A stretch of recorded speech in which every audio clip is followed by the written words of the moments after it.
Nous avons la chance, l'honneur, le plaisir d'accueillir aujourd'hui un très grand artiste, un peintre, entre autres, parce qu'il a beaucoup de casquettes et beaucoup de cordes à son arc. Il s'appelle Gérard Garouste.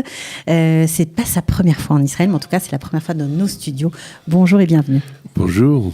On est ravis de vous accueillir. Enfin, je suis super contente que vous soyez là. Moi aussi, ça me fait très plaisir. Très plaisir. Alors, vous avez une histoire tellement rocambolesque, on va dire, que c'est difficile d'en dérouler le fil, mais vous êtes un peintre très connu, vous avez fait beaucoup d'expositions. Vous n'avez pas encore exposé à Jérusalem? Non, j'ai pas exposé. Non. On espère que ça va très bientôt. J'aimerais bien, oui. Mais vous êtes là parce que vous allez présenter le film d'André Djaoui qui s'appelle Garouste en chemin. Donc j'aimerais savoir qu'est-ce que ça vous fait de venir tout simplement présenter ce film sur votre vie. Et écoutez, en fait, c'est très bien que on l'a déjà présenté à Paris plusieurs fois, mais en Israël, ça tombe vraiment bien parce que là, c'est un peu mon parcours, et mon parcours est en effet un peu particulier. Je suis issu d'une famille un peu étrange, dont on va peut-être parler. Bien sûr. Et puis, étrange, non, une famille comme il y en a eu beaucoup, malheureusement, en France. Vous avez même écrit un livre sur oui, votre histoire. Je suis issu d'une famille antisémite, chrétienne, antisémite, et en plus collaboratrice pendant la guerre, donc une famille de collabos qui ont spolié des biens juifs pendant la guerre. Donc toute mon éducation, toute mon éducation a été dans ce sens-là. Et alors vous savez, ce qui est assez étrange, c'est que quand on commence à prendre conscience des choses, on adopte deux possibilités. Soit on rentre dans l'esprit de la famille, alors on enfouit les choses et on oublie, ou alors on se pose des questions, mais si on commence à se poser des questions, on n'a pas fini de se poser des questions, et là, on est dans un abîme d'injustice et donc et de révolte. Ça a été mon cas. Vous avez pris conscience très tôt d'ailleurs qu'il y avait quelque chose qui était pas très juste. En effet, mais tellement petit que c'est l'âge où on ne remet pas son père en question. Bien sûr. Quand mon père m'expliquait comment se comportaient les Juifs, j'écoutais d'un air très pour vous donner un exemple assez étrange. Quand j'étais petit, on était en banlieue, on passe devant une boulangerie très tôt le matin en hiver, 7h du matin, il m'accompagnait à l'école, et je dis, une boulangerie est ouverte à 7h du matin? Et il me dit, oui, mais tu sais, une boulangerie, vous faire du pain pendant toute la nuit pour que le matin, on puisse avoir du pain. Mais tu verras jamais une boulangerie juive, les juifs, vous travaillez pas la nuit. Et j'ai dit, Et alors, je crois que ce souvenir très précis dans ma tête, je me souviens de la boulangerie, je me souviens de la rue, je crois que dans ma tête, il me disait ça un petit peu en disant, les juifs foutent rien, en gros, ça voulait dire ça. Ouais. Mais je crois que dans ma tête, je me disais, il y a quelque chose qui colle pas dans ce raisonnement, et finalement, ça ne doit pas être mal d'être juif, parce qu'au moins, on dort la nuit. Alors, c'est assez intéressant comme parcours parce que vous avez donc grandi dans une famille antisémite, puis au fil du temps, vous êtes devenu philosémite jusqu'à décider de vous convertir. Oui, vous savez, en effet, c'est-à-dire que, étrangement, ma famille pose question, et tout d'un coup le mot juif est devenu pour moi un vrai point d'interrogation. J'ai eu la chance quand même, au moins mon père m'a mis dans une pension où il y a dans cette pension très libérale comme ça. Où tous vos copains étaient juifs. Et tous mes copains étaient juifs. Pratiquement. Oui, et justement j'ai discuté avec eux pour comprendre, etc. Vous étiez jeune, vous aviez 11-12 ans. Oui, absolument. Oui. Je suis rentré à 7-8 ans dans cette pension. J'y suis sorti à l'âge du bac. Mais mon père toujours posait des questions. Dans cette pension, j'avais un ami qui s'appelait Francis Charon. Je suis content, j'ai un copain Charon. Et mon père me dit, mais attends, Charon, c'est pas français, ça doit s'appeler Charanovitch et tout ça. Donc il ramenait toujours les choses à ça. C'était central chez lui. C'était central. C'était obsessionnel. Ouais, obsessionnel. Et donc, vous voyez, quand on est très jeune, il y a l'idée du père très fort, et puis là, on sent une grande faiblesse, même si on est petit, on sent qu'il y a quelque chose qui colle pas. Et c'est-à-dire qu'on a déjà une intuition de ce que c'est qu'un complexe d'infériorité. Et puis, en sortant de pension, en effet, tout d'un coup, c'est-à-dire que cette éducation qui était faite pour me faire complice de cet antisémitisme, en fait, a nourri ma curiosité, et j'ai commencé... Parce que vous les trouviez bien sympas, vos copains, j'imagine. Et puis, vous savez, mon père, pareil, même scénario avec ma petite amie. Je dis, tu sais, j'ai une petite amie. Il me dit, oui, alors comment elle s'appelle? Je dis, elle s'appelle Elisabeth Rocheline. Et il me dit, mais Rocheline, c'est pas français. Et en fait, il ne savait pas qu'en me disant ça, ça allait exciter chez moi une vraie curiosité. Et je crois que c'est pas un hasard si cette petite amie est devenue ma femme aujourd'hui.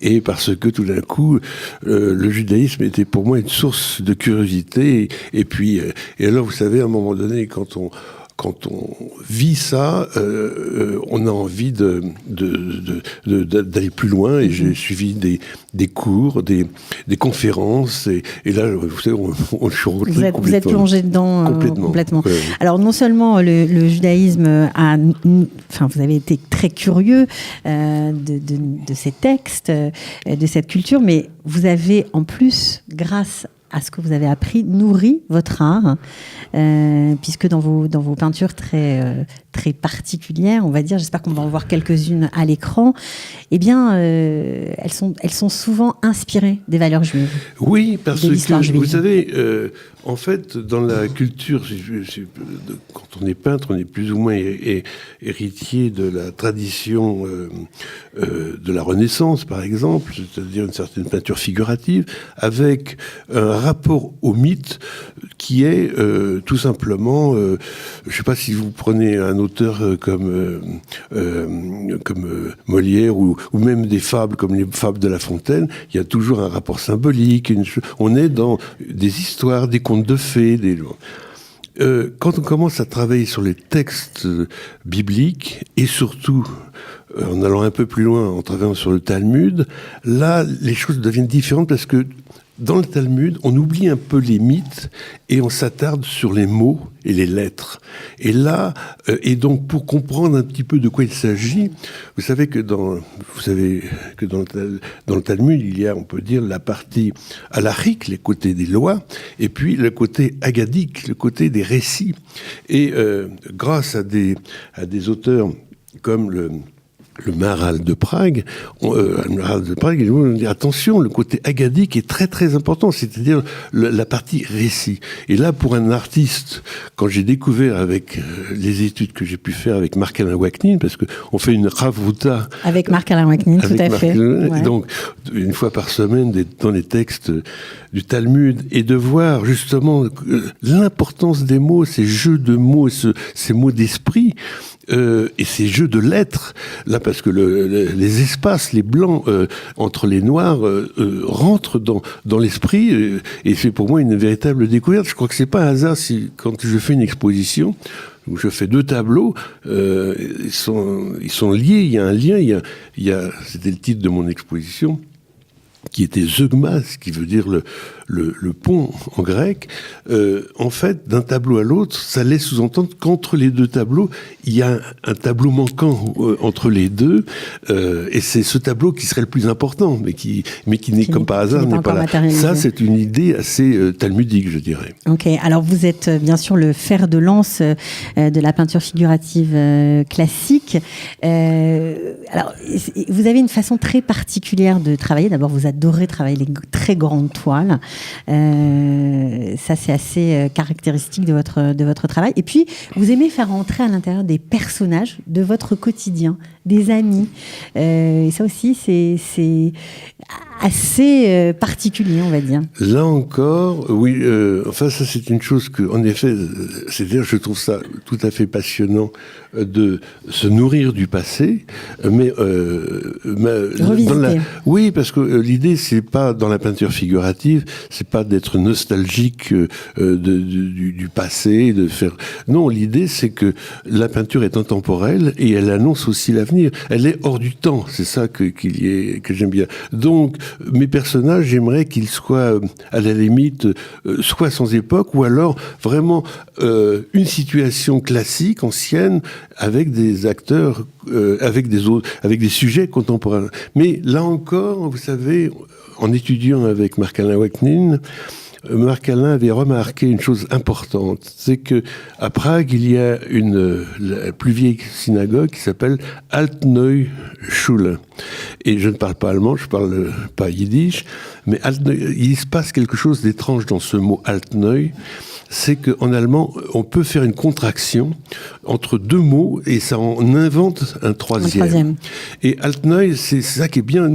Nous, on parle du classique et des modernes, mais alors il y a les classiques d'un côté et les modernes de l'autre, tandis que dans un terme comme Altneue qui veut dire ancien, nouveau, mais il y a les deux, ce qui fait que c'est un temps... Ça me fait penser au vave conversif. Vous savez, en hébreu, le vave conversif est un peu de cet ordre-là. Et là, ça m'intéresse en travaillant... De mélanger les... Oui, parce que l'idée, c'est de faire des bonds dans le temps, c'est-à-dire vous verrez des tableaux avec Pinocchio... et puis juste des rapports entre Pinocchio et puis le non-sacrifice d'Yitzhak, par exemple, et il y a une espèce de... Oui, vous avez l'art de mélanger des choses des éléments qui n'ont rien à voir. Qui n'ont rien à voir, et pourtant il y a du lien, mais enfoui dans une espèce de mémoire. Et toujours très coloré. Toujours très coloré, oui. Mais vous voyez, à une époque, j'ai fait beaucoup de tableaux sur la mythologie. D'ailleurs, une des dernières expositions que j'ai fait au musée de la Chasse à Paris. Elle est derrière moi, je crois, d'ailleurs. Exactement, c'était une commande, d'ailleurs, c'était sur le thème de Diane et Actéon, donc vraiment une scène de mythologie grecque. Mais par rapport à ça, comme je vous le disais, mon aventure actuelle, c'est de dépasser comment est construit un mythe, mais de rentrer dans le sujet de ma peinture, ce sont les mots, en fait, les mots. C'est comme si vous dépassiez un peu votre passé, finalement. Oui, parce que finalement, vous savez, là aussi, je n'oublie pas que dans un des premiers livres de la Kabbale, bien que je ne sois pas kabbaliste, mais dans le Seferet Sira, il y a cette idée que le monde est fait à partir de chiffres, de lettres et de comptes, et c'est comme ça un peu que je fonctionne. Alors pourtant, vous avez connu les affres, on va dire, des hôpitaux psychiatriques, parce que vous avez, à la naissance de votre fils, je sais pas comment on peut dire ça, mais débordé. Je vais dire ça comme ça. Oui, vous savez, toute ma vie, j'ai été très fragile. Quand j'étais gamin, de toute façon, on s'inquiétait beaucoup pour ma santé. On disait non, il est tout à fait normal. Il est toujours un peu dans la lune, mais je vous assure, il est un peu normal. Mais quand même, j'étais très très mal dans ma peau. Voilà. Et l'art, ça a été l'art, de toute façon, ça m'a donné une identité. À l'école, j'étais nul à l'école, et au moins, j'ai étonné mes petits copains et la maîtresse d'école en faisant des beaux dessins. Je faisais des petits dessins pour la fête des mères, par exemple. Donc, au moins, j'existais par mes dessins. Et plus tard, de toute façon, ça n'allait pas, il y avait quelque chose qui ne passait pas.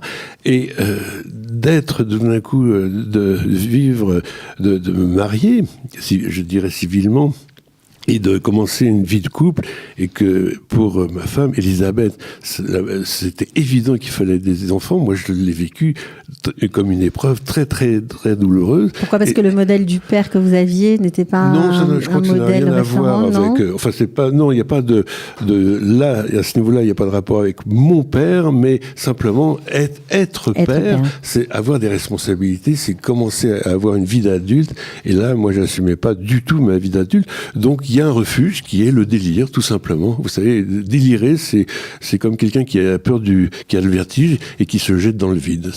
Donc je me suis jeté dans le vide. Et le problème, c'est quand on se jette dans le vide comme ça, on s'y jette plusieurs fois. Donc il m'est arrivé de me jeter dans ces délires plusieurs fois. Ok, mais ça n'a pas entaché votre créativité, au contraire. Mais vous savez, l'avantage de la peinture, c'est que, par exemple, je serais directeur de banque, je crois qu'on m'aurait supprimé, il aurait fallu que je change de métier, parce que, ou maire d'un village, ou je sais pas quoi, il y a des métiers que j'aurais pas pu faire.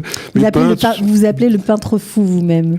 On vous appelle le peintre fou. Oui, mais c'est presque par caricature, parce que je n'aime pas c'est une idée un peu bourgeoise que de dire, vous savez, Van Gogh est un génie, mais il était fou. On fait un rapport entre la folie et le génie. Mais si il fallait être fou pour être un génie, mais vous vous rendez compte le nombre d'artistes géniaux dans les hôpitaux psychiatriques.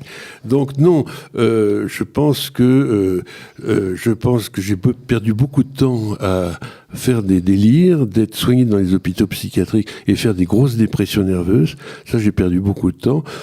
Puisque je l'ai vécu, au moins ça me laisse une expérience. Peut-être qu'au moins ça m'a étant suivi même encore aujourd'hui par la psychiatrie et ayant fait pendant très longtemps une psychanalyse, la psychanalyse justement m'a renforcé, m'a apprivoisé avec les mots. Et c'est pas un hasard si Lacan, un de nos plus grands psychanalystes, a dit l'inconscient est structuré comme un langage. Mmh. Alors vous êtes vous mettez beaucoup de précautions à choisir vos couleurs. Je crois que c'est très marquant dans votre œuvre. Vous avez même à un moment fabriqué vos propres couleurs. Vous continuez à le faire ou moins ? J'ai fait mes couleurs parce que, vous savez, si j'étais coureur automobile, en voiture, je me dirais, moi, je veux savoir ce qu'il y a sous le capot, ouais. Je veux savoir comment est fait un moteur, pourquoi ça roule vite. Je suis peintre, moi, je travaille avec des tubes, je veux savoir qu'est-ce que c'est qu'un tube de couleur, c'est quoi? Il y a du pigment, d'accord, alors pigment, l'huile et des cicatifs. Donc, ça m'a amené j'avais pris, à cette époque-là, c'était au début, vous savez, comme j'ai repris, on vient de sortir d'une époque contemporaine très iconoclaste, avec des artistes comme Picasso. Donc, j'ai voulu faire tabula rasa, et recommencer. Qu'est-ce que c'est qu'un tableau? Qu'est-ce que c'est qu'une couleur? Donc, dès le début, après les Beaux-Arts, dès que j'ai pu me permettre financièrement de me prendre une assistante, j'ai pris une chimiste et qui faisait elle-même une thèse sur la couleur. Et donc on a fabriqué, on a fabriqué ensemble mes couleurs. Oui, bien sûr. Donc au moins c'était drôle sur un noir par exemple de jouer sur plusieurs subtilités de noir plus ou moins transparent avec des qualités d'ombre. Là je retrouvais un petit peu le travail des anciens et c'est assez passionnant d'être à la fois d'avoir un peu un pied dans les choses du côté de l'ancien et puis jusqu'au jour où je me suis rendu compte par expérience, que dans le commerce, il pouvait y avoir des très bonnes couleurs, pas toutes, mais on peut choisir des très bonnes couleurs. Donc aujourd'hui, j'ai des très bonnes marques et je donne même des conseils à des marchands. Ah oui. Pour améliorer la couleur. Alors, vous avez fait plein de choses quand même dans votre vie. Vous avez été scénographe, vous avez fait des décors de théâtre, vous avez travaillé même au Palace, la fameuse boîte de nuit parisienne. Qu'est-ce que vous avez préféré faire? Tout? Ah oui, je vois. Alors, pour être le plus rapide dans dans la question que vous me posez, vous savez, il y a j'aime bien prendre cet exemple. Il y a dans Pirkei Avot une citation qui est Al Shloshim Adevarim Omed Al Torah, Al Avoda, Al Gemilot Rasadim. Exactement. Et ça, tout d'un coup, de découvrir. Donc, en gros, c'est dans la vie, il y a 3 piliers, on peut dire. 3 piliers du monde. 3 piliers. L'étude, la Torah, l'étude, le travail, la avoda, le travail, et puis tout ce qui est de l'ordre de la générosité. Et ma vie, je me suis dit, mais en effet, j'étais déjà un peu dans cet esprit-là, parce que pour moi, l'étude est très importante. Mon métier de peintre, il faut bien gagner sa vie. Bien sûr. Et puis, on a créé avec Elisabeth une fondation. Maintenant, c'est une fondation qui s'appelle La Source et qui s'occupe d'enfants en difficulté. Et pour moi, ma vie est basée en effet sur ces 3 piliers. C'est comme un tabouret. Vous retirez un des piliers et le tabouret se casse la figure.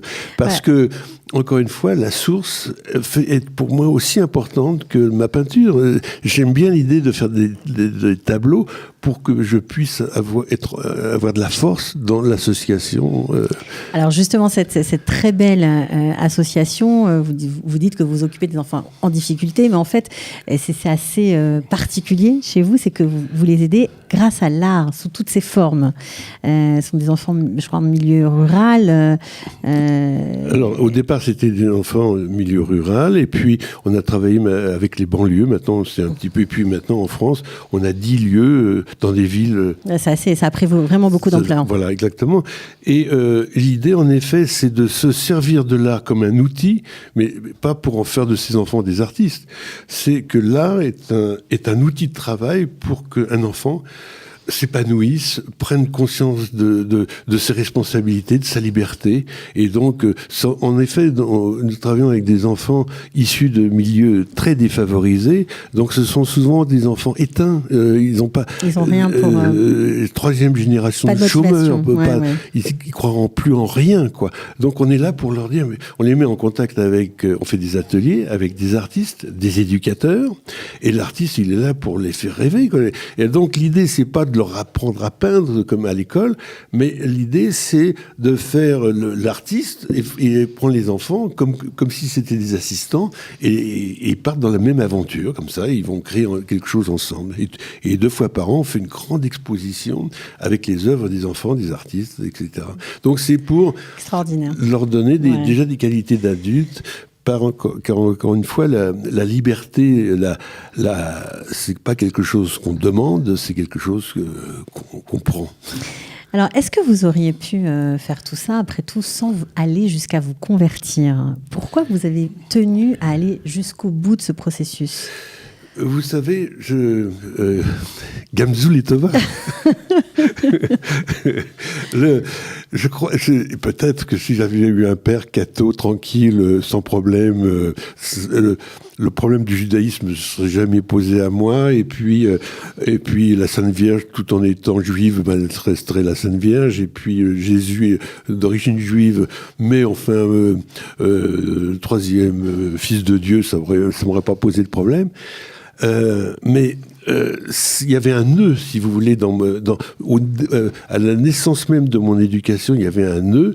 Et là, où ça passe, comme je vous le disais, où ça passe pas. Et grâce déjà à mes petits copains d'école, juifs. Votre femme aussi, j'imagine. Celle qui est devenue votre femme, Et puis après, à mes amis qui m'ont dit, mais si tu veux, très rapidement, ils m'ont dit, si ça t'intéresse, je t'emmène à Kippour. Ils m'expliquent ce que c'est Kippour. Et j'ai senti que ça me concernait, que je me sentais assez concerné, jusqu'au moment où je me suis senti très impliqué en suivant les conférences à Copernic, en suivant les conférences de Marc Alain Waknin. Et donc, après, c'est curieusement Elisabeth, ma femme qui était issue qui était juive, mais venant de Pologne et de sa famille venant de Pologne et de Russie, pas pratiquante, pas du tout, et plutôt communiste à l'origine. C'est moi qui ai ramené le Shabbat à la maison. Je suis fier de ça. Puis Shabbat, et puis un moment jusqu'au jour où on s'est marié à la synagogue. Enfin non, on s'est pas marié à la synagogue. On s'est marié religieusement, mais sous la choupa, mais dans mon atelier. Bien fait. On pourrait encore dire plein de choses. Maintenant, j'aimerais dire un mot quand même de ce film saisissant qui est fait très proche de vous, qui est filmé. L'esthétisme, des images est vraiment très beau, quoi. Enfin, c'est du noir et blanc, c'est mélangé, de la couleur. Il y a quelque chose vraiment qui vous ressemble dans ce film. Écoutez, vous savez, quand on fait de la peinture, quand on aborde un sujet, il y a tout ce que je fais, j'en suis conscient. Mais le plus important de ma peinture, et peut-être ce que vous y voyez, que moi je ne vois pas, c'est-à-dire à la limite, le plus important, c'est ce qui est inconscient. Et l'inconscient de ma peinture, par définition, je ne peux pas le voir. Et curieusement, vous pourriez en parler mieux que moi. Je vais juste mettre peut-être, si c'est possible, le teaser du film pour qu'on ait un petit aperçu. Pour ceux qui ne l'ont pas vu, bien sûr, le procure. Je ne sais pas si c'est possible. Voilà, on va regarder les images. S'ouvre vers l'immensité, une spirale qui est de plus en plus intérieure. Et en étant le plus en plus intérieur avec moi-même, j'ai de fortes chances de toucher l'intérieur de l'autre. Les circonvolutions de son pinceau ne sont que les circonvolutions de notre inconscient.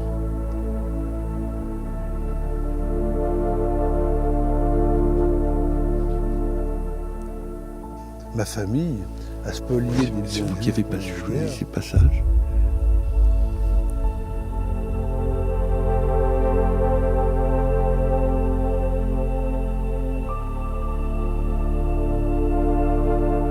Avec Gérard, tout peut se passer. Tout peut se passer d'une seconde à l'autre. En un rien, il y a quelque chose qui va le faire rentrer dans une autre dimension. Et là, vous êtes devant quelque chose qui n'est plus compréhensible, qui n'est plus maîtrisable, et surtout qui n'est plus maîtrisable pour lui. Et c'est à la fois une extrême beauté.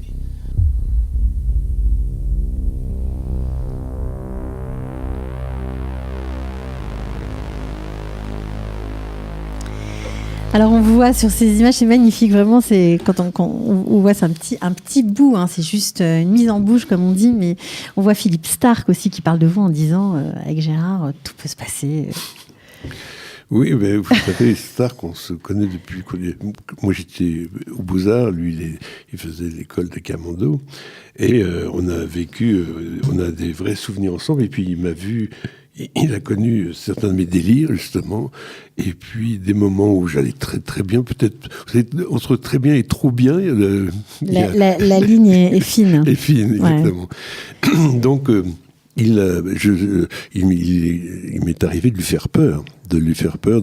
On était à la campagne, comme ça, et par moments, ça dépassait un petit peu. Et moi, j'avais des gros problèmes, en fait. Et donc, quand j'avais des gros problèmes, bien...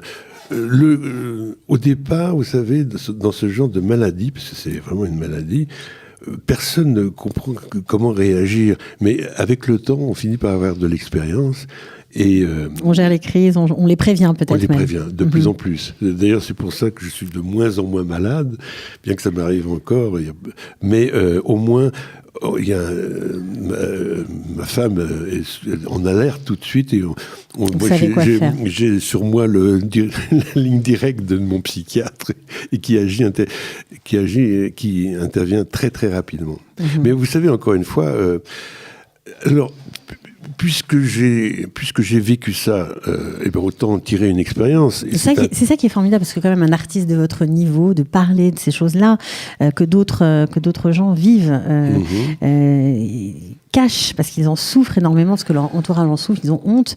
Je trouve que c'est vraiment d'une humanité extraordinaire. Parce que tout d'un coup, au niveau de leur métier, ça peut tout d'un coup leur déranger. La chance, au moins, dans l'art, c'est que ça gêne personne. Au contraire, ça donne du folklore de passer par des délires. Mais au moins, de délirer, ça...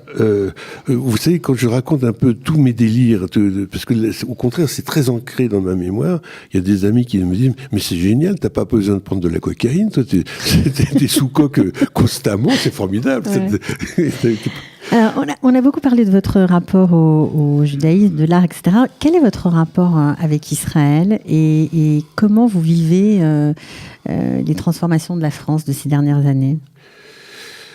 Écoutez, alors, plusieurs questions, mais pour moi, Israël, j'aime beaucoup... on parlait tout à l'heure de Altneu.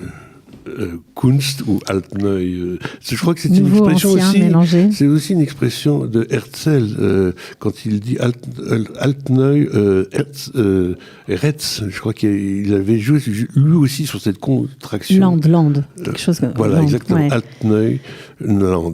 Et donc c'est ça aussi Israël. C'est-à-dire il y a le passé, le présent. Et moi je suis fasciné. Alors en France, d'abord il y a mes études d'hébreu, de textes, etc.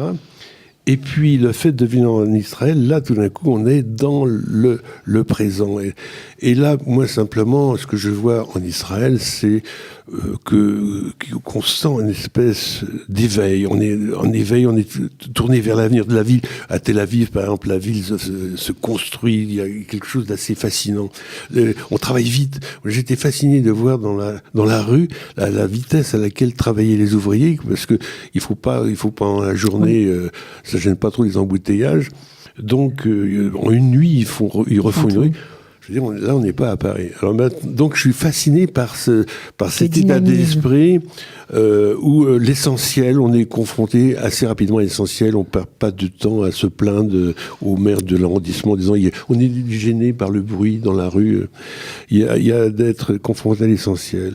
Maintenant, à Paris, écoutez, à Paris, sur le judaïsme, en effet, ça se dégrade dans les banlieues et on en est...